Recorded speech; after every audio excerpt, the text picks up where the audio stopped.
Okay, it's another quick video for myself, Harvey Goldman. No cuts, no edits, no filters, and no hair. So for today's video, basically what 48 years on this planet has taught me about life, and I'm going to give that to you in 10 or 15 minutes. So I've worked many jobs that I hated. I've been broke. I've been hopeful. I've been screwed over. After 48 years, this is what really matters, and also I'll let you into what's really BS, what you shouldn't worry about. So this video isn't really about motivational fluff. I don't fancy myself as a motivational speaker.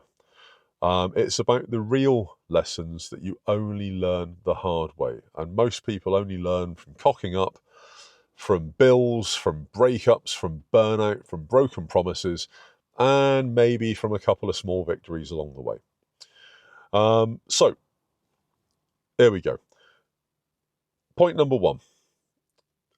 I believe that you won't ever earn your way to peace if you hate how you're earning. And I am kind of in this trap myself at the moment, although I am sort of trying to get out of it. But heed those words. You'll never find your way to peace if you hate how you're earning. Think about it. You'll resent going to work every day. You'll be demotivated. You won't get any enjoyment derived from the environment, from being at the location, being near the people. Even when you get the paycheck, you'll feel like it's your monthly insult rather than your monthly earnings. So never has a truer word been said than some smart bugger that said, find a job that you'll enjoy and you'll never truly work a day in your life. And I think there is definitely truth in that. Point number two. Nobody is coming to save you. There couldn't be anything truer than that. You might get help from your family, you might get help from your friends, and when the chips are really down, that's when you find out absolutely who your true friends really are. But certainly in terms of people coming to save you, you can't rely on authority, you can't rely on government. And in the literal sense, nowadays, you can't even really rely on the police. So nobody's coming to save you, but if you build resilience, both here and here, you'll probably survive anyway. And, you need to be able to look after your own back. You need to be able to look out for yourself. And you need to be able to do those things, I believe, before you can look after other people. Point number three, that debt isn't shameful. It isn't. Loads of people are in debt. More people in the UK are probably in debt than are actually in credit. People live on payday loans. People live on buy now, pay later. They shouldn't, but they do. So debt isn't shameful. It isn't anything to be feared. In fact, for the rich, for those that have got generational wealth, for those that are perhaps landed gentry that are born into money, they're taught to appreciate and use debts as a way to buy up assets that then make them more money. So debt isn't shameful. It's basically just how the UK economy and economies in other countries have been designed and rigged to trap and enslave people. And once you get your head around that, you'll realise that you don't need to feel bad if you're in a bit of debt. You just need to be sensible about it. You need to prioritise paying off high interest debt, paying debt that's got a consequence attached to it, and so on and so on. You need to treat that as priority and just leverage your way out of it. And try and only use it when it's absolutely necessary. Don't use it for whimsical purchases that you don't really need. The most dangerous habit, and this is point number 4. So I think, and this has become especially prevalent for myself, being that I'm now almost 50. I consider that I'm almost 2/3 in. So the most dangerous habit that people have got is saying, it'll get better next year. I'll do it tomorrow. I'll do it when this happens. They say that they want to do something. You might feel that they've got the motivation to do something, and then they create a reason why they don't need to or don't have to do it right now. And it's basically just procrastination. And that's dangerous. It's dangerous in a working environment, but it's very dangerous for yourself. Why put it off? If you want to do something or you need to do something, then bloody do it. Don't wait around.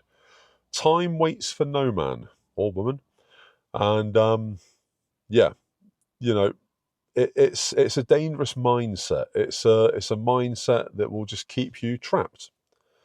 It keeps you in your comfort zone, and I feel it's a bad habit, and it's one that I've fought very hard to break. So point number 5, and this one took me a long while to realise, and that is that you don't need as much money as you think you need. And there is a definite truth to that. So basically, you just need freedom from panic. So if losing your job would mean losing your house, and you know that in losing your job it might take you a month to find another one, save yourself 3 months worth of income as a safety net, and that should remove the panic that you would feel should you lose your job. It's always worth having a safety net. I believe that everybody should have one. Stats, I won't go too into stats, but stats have shown, particularly in Americans, but also for people in the UK, that many people don't even have £1,000 saved, which is certainly much less than a month's wages. So, as a safety net, as a way of reducing panic, should something happen, should your boiler break, £3,000, should your car break, could be £1,000, could be 10 grand. Should you lose your job, you've got a mortgage, could be 2 or 3 grand that you need. Get that money saved, even if you just stick it into an account that you don't touch or put it in a high interest account. Get it there as a priority. Get it there as a safety net, and it takes a weight off your shoulders. It really does.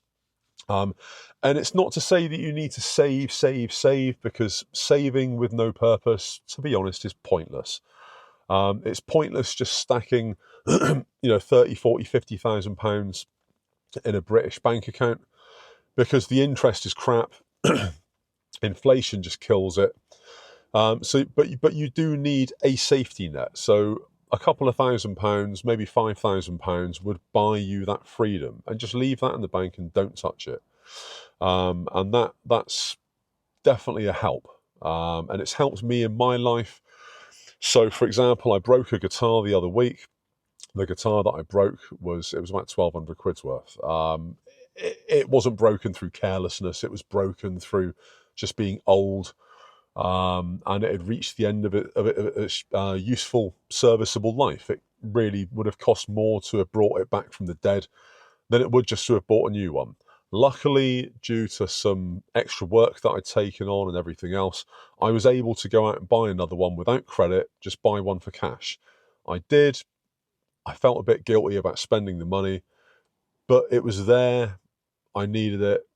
It was a purchase that would enable me to make more money, therefore it made sense. And I couldn't have done that without that mindset. So there you go. So point number 6, being honest makes you lose people. And that's okay. And by being honest, I just mean be frank with people. If you think somebody's talking BS, tell them. Don't just entertain it and let them keep talking BS at you, letting it degrade your mindset, letting it infect you like a cancer. Just tell them, say, look, I've not got time for this. You're talking BS. Like, spiel that to somebody else. I've no interest. Just be curt with people. Tell people what you think. In Britain, especially, we are quite stoical about telling people that we think they're talking crap, telling people how we really feel. One thing I've noticed about, obviously, speaking to people from the States, for example, they've got no such problem, no such fears. Whether it's in relationships, whether it's speaking to their boss at work, whatever. Americans have got no issue with just telling people exactly how they feel and being frank with people. In the UK, we tend to be more reserved and held back.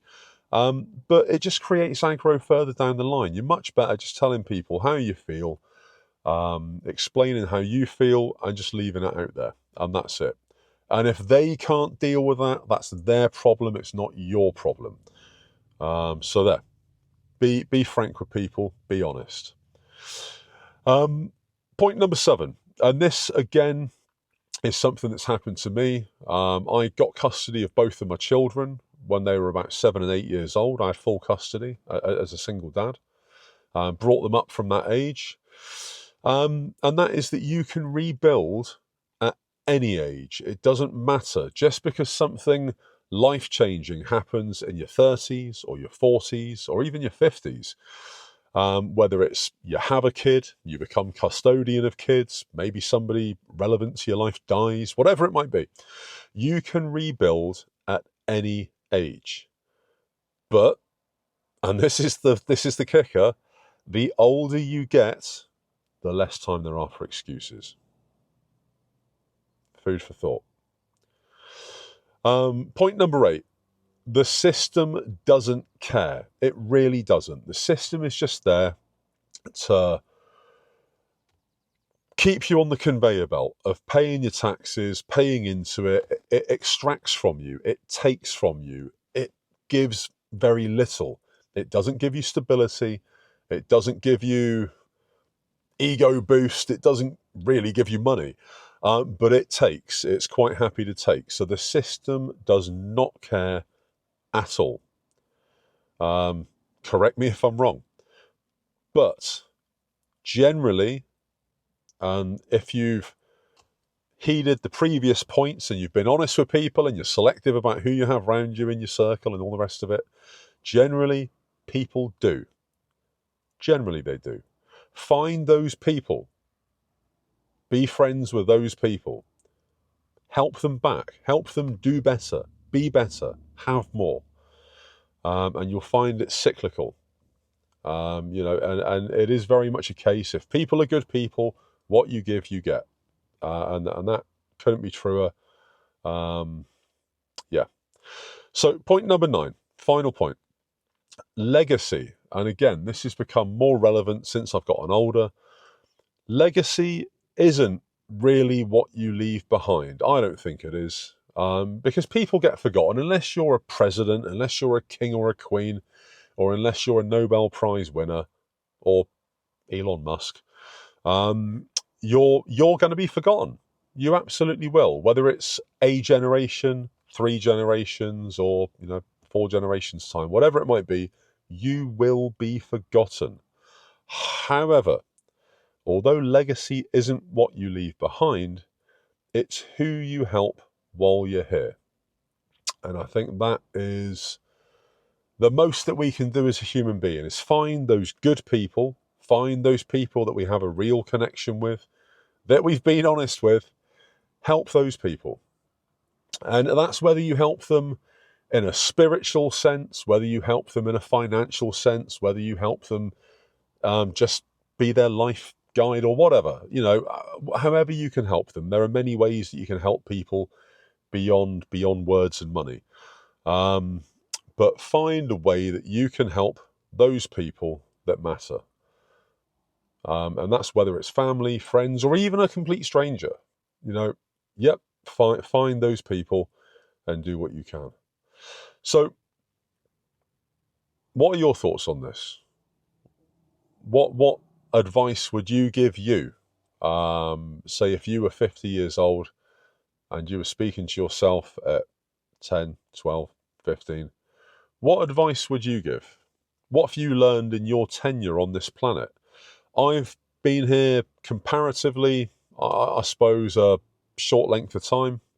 48 years is not that long, but the knowledge that I've accrued probably in the last 5 years on this journey of self-awareness and discovery and everything else, has probably been as much as I'd learned as I'd learned in the 40 years before that. I literally think that I've been walking through life with blinkers on like a shire horse. And then probably about 42, 43, I was woken up. And it's been a bit of a journey ever since. It's been a bit of a baptism of fire. And yeah, there you go. So anyway, look, I'm really keen to find out what life has taught you. You know, good, bad, ugly, whatever. Let me know in the comments. So YouTube's going to put another video there somewhere. You might like it, you might not. I don't know. But maybe check it out. Remember to like, follow, subscribe, ring the bell, all that jazz, and probably another video tomorrow. Goldman, peace out.